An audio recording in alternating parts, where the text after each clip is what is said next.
Picture the classic American frontier hero. You know, the exact image. The square-jawed, fearless lawman standing tall in the dust of the OK Corral. Oh, absolutely. The shiny silver star on his chest. Right. Staring down ruthless outlaws, a guy who miraculously never takes a bullet. I mean, it is the ultimate untouchable myth of the Wild West. It is a really comforting image, but it's pretty much entirely fabricated. Fabricated. Are you saying the hero of the OK Corral wasn't actually a hero? I'm saying the real Wyatt Earp was, well, an accused horse thief. He was a brothel keeper that local newspapers dubbed the Peoria Bummer. Wow. Yeah. He was a guy who escaped a jail cell by literally climbing out through the roof. And, late in life, he was a disgraced boxing referee who spent his twilight years practically begging early Hollywood directors to, fix his ruined reputation. Okay, so if you are listening to this right now and thinking you know the story of American justice on the frontier, we are about to completely dismantle that illusion. Complete. Today's deep dive is all about ripping away the freshly painted billboard to look at the condemned building underneath.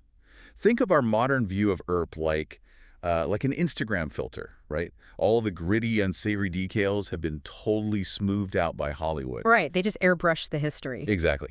And today, we're looking at the raw, unfiltered photo. We're looking at a lifelong drifter who spent years running from the law before he ever figured out how to use it to his advantage. And to really understand how that myth got constructed, we have to start with the deeply flawed young man who existed long before he ever thought about pinning on a badge. Because his early life does not exactly scream future law enforcement, does it? Not even a little bit. So he's born in Illinois in 1848, eventually moves west, and as a kid, he actually tried to run away and join the Union Army at age 13. 13. That's crazy. Yeah, his dad just kept dragging him back home. So instead of fighting, he ends up learning how to box and gamble while working as a teamster on a railroad out in the Wyoming Territory. Which means he was drawn to the chaotic edges of society from the start. Totally. But he did try to settle down once. In 1869, he sort of follows in his father's footsteps and becomes a constable in Lamar, Missouri. Okay, so a normal job. Right. And he marries this young woman named Urilla Sutherland. She gets pregnant. For a really brief window, it looks like he's going to live this quiet, respectable life. But then, and this is awful to figure, Urilla contracts typhoid fever and dies before giving birth. Oh, man, that is heartbreaking. I mean, for a young guy in his early 20s, that kind of loss has to leave a massive mark. It really does. It doesn't just leave a mark, though. It triggers a complete psychological collapse. He basically abandons his post and his morality. How bad is a kid? Really bad. Mm-hmm. He starts facing lawsuits because he was supposed to be collecting license fees to fund local schools, and he just pockets the money. Oh, wow. Yeah. He's accused of altering court documents to steal funds in a civil dispute.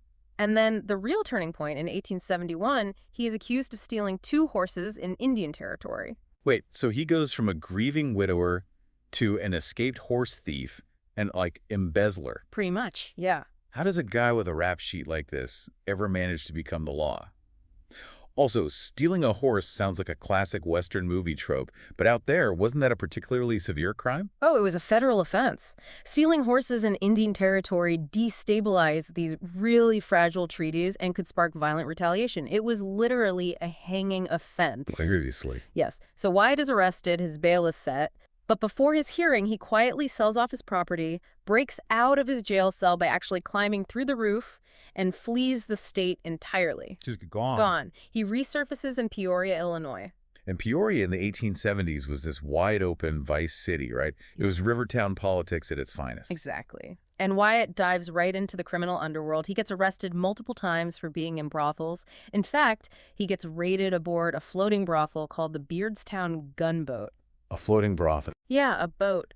The local papers absolutely savage him. They categorize him alongside, quote, worse than tramps, and officially brand him the Peoria Bummer. The Peoria Bummer. That's quite a title. Right. He's essentially acting as a pimp or a tough guy enforcer for these illicit businesses. Which is incredible to think about because years later, when an author is interviewing him, Wyatt invents this rugged, romantic story about how he spent that exact winter hunting buffalo on the plains. He totally lied. It was a complete lie, just to cover up the fact that he was actually the Peoria Bummer. Yeah, we are seeing the very beginning of his lifelong obsession with PR. He knows his past is shameful, so he simply writes a new script.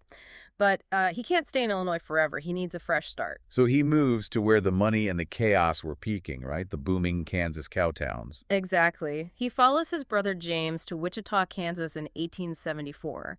But the family business is still vice. James's wife and Wyatt's own common-law wife, at the time a woman named Sally, are operating a brothel in town. Okay, I have to stop you. Yet somehow, Wyatt manages to join the Wichita police force. He does. If you're listening to this, you have to be asking.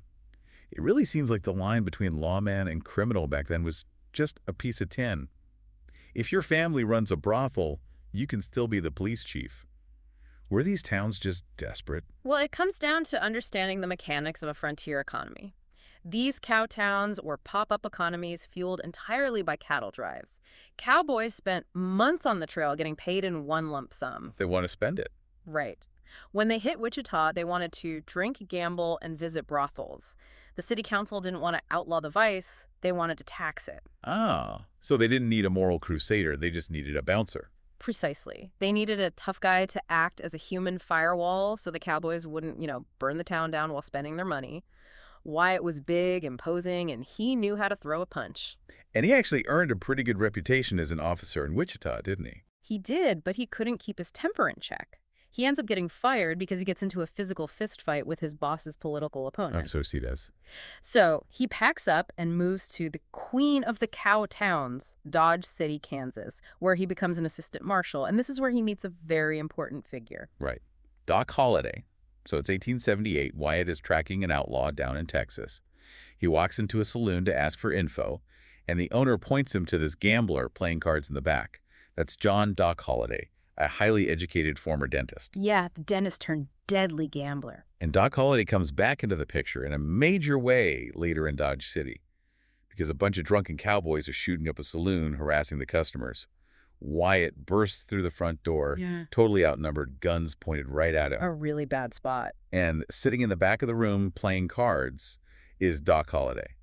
Doc pulls his pistol, puts it right to the head of the lead cowboy, and forces them to disarm. He literally saves Wyatt's life.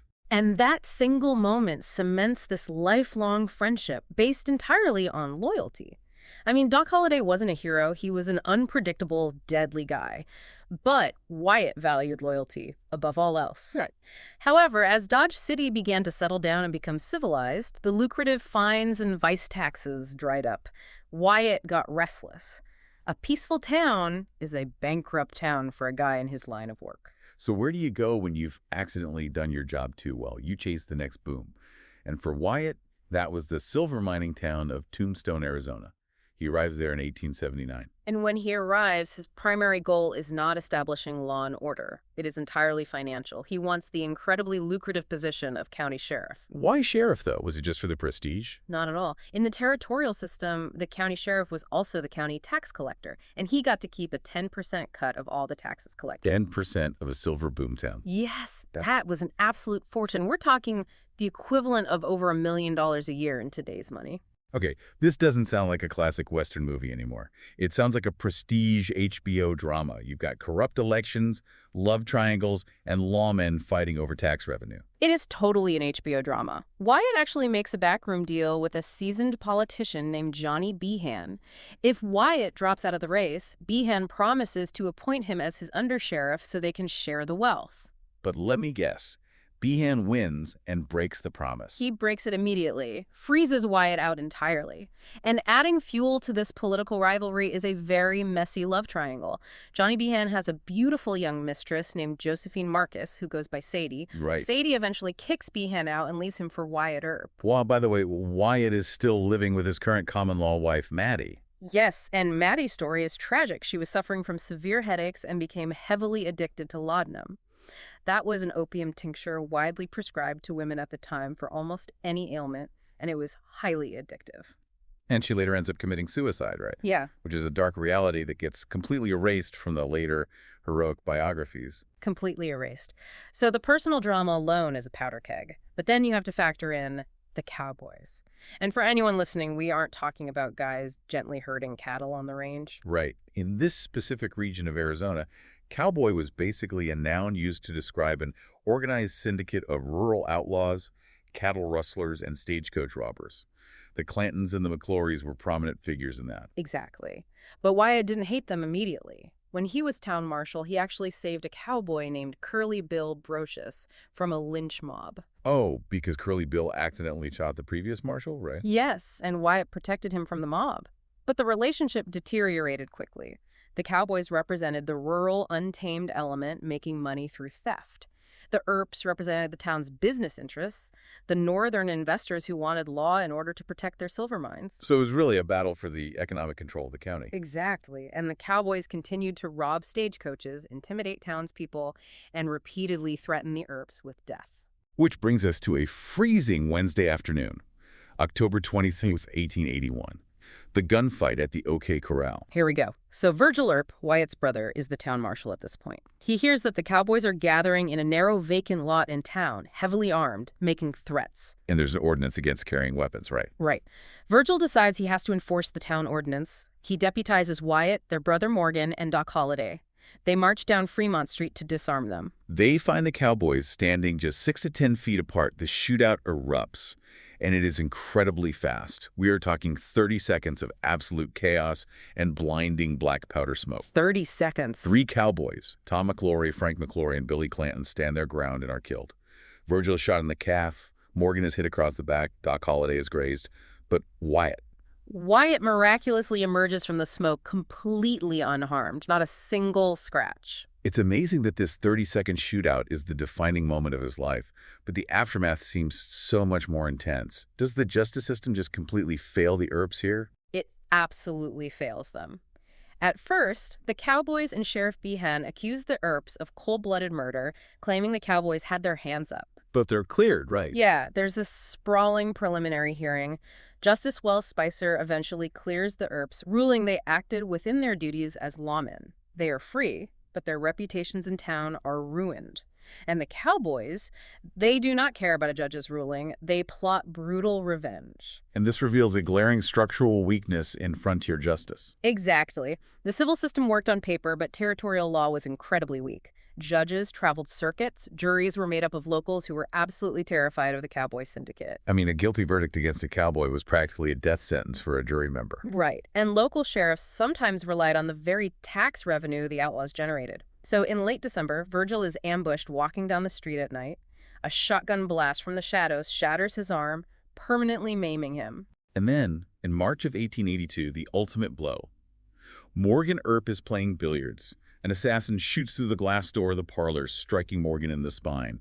He dies 40 minutes later, and the men accused of the murder are just let go on weak alibis. It's devastating. Because the civil justice system failed to protect his family, Wyatt completely drops the local badge. He decides the only way to stop the syndicate is to dismantle it himself. He goes full vigilante. He does. He secures a temporary U.S. Marshal Commission, which grants him federal authority because the cowboys have been robbing federal mail stages.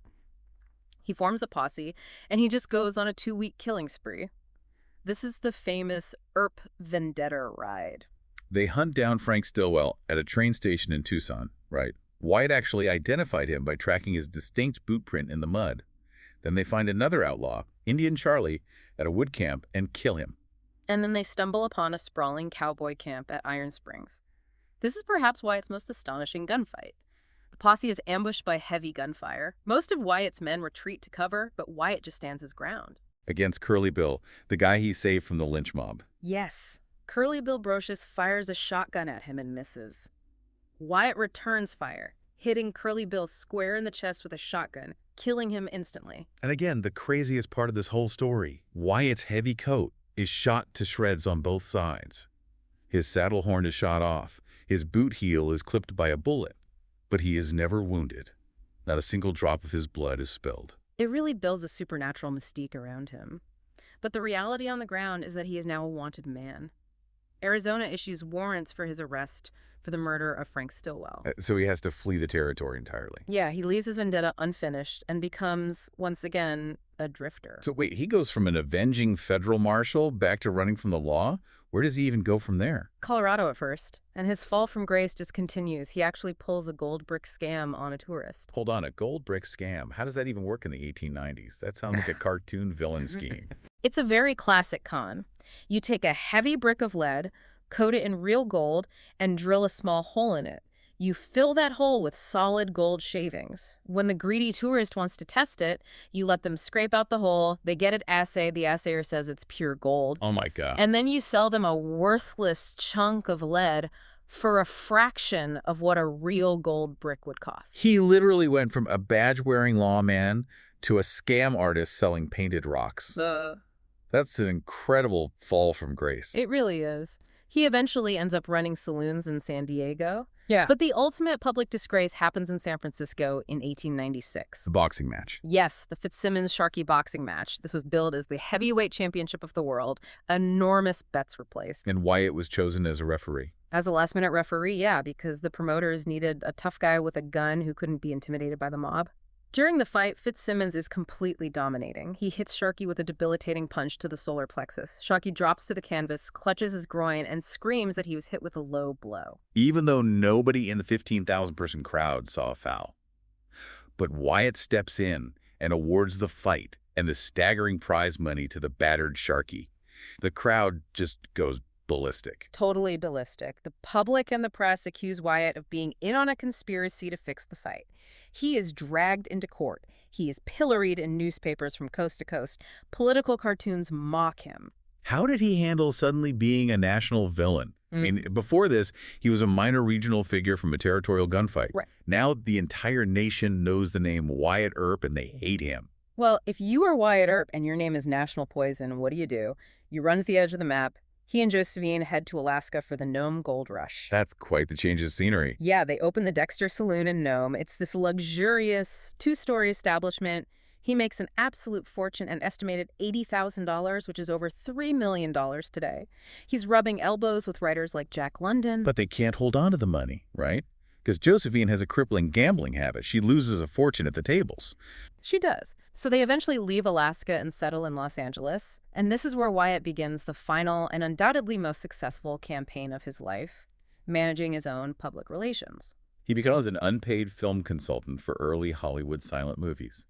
He's hanging out on movie sets with massive stars like William S. Hart, Tom Mix, director John Ford, and even Charlie Chaplin. He is so desperate to clear his name and set the record straight before he dies. It's like early PR spin. He's literally sitting on movie sets trying to direct his own legacy, while his wife Josephine is playing the role of an overbearing, aggressive publicist. Oh, she was intense. Wyatt collaborates with a friend named John Flood to write a biography, but Josephine heavily sanitizes the manuscript. She insists Wyatt has to look like this church-going saint. A saint, after the Peoria bummer era. Right, and she demands they add pep to the book by having Flood insert the word C.R. Icka in all capital letters 109 times during the shootout scene. P.R.Ick. That's so funny.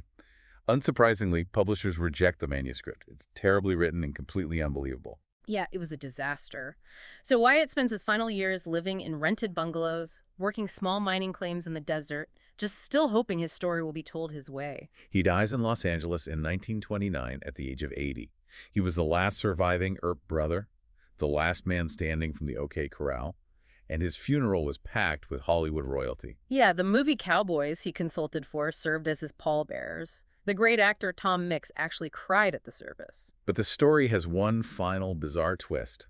Josephine, who is Jewish, secretly takes his ashes and buries them in a Jewish cemetery in Colma, California, just to keep the location hidden from sightseers. Which didn't really work out in the long run. Decades later, grave robbers would repeatedly try to steal his urn. They ultimately settled for stealing his 500-pound gravestone over and over again. Wyatt's reputation only truly flipped from notorious to legendary after his death.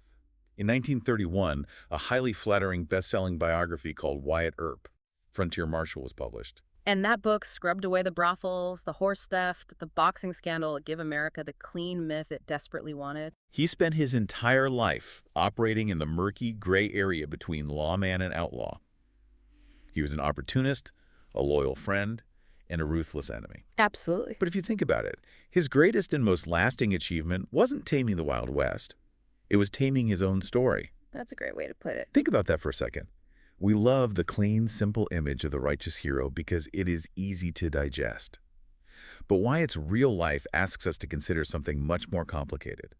Does history actually belong to the righteous? Or does it simply belong to the ones who manage the PR best after the smoke clears? Keep questioning the legends you've been taught. You might just find the unfiltered truth is a whole lot more interesting.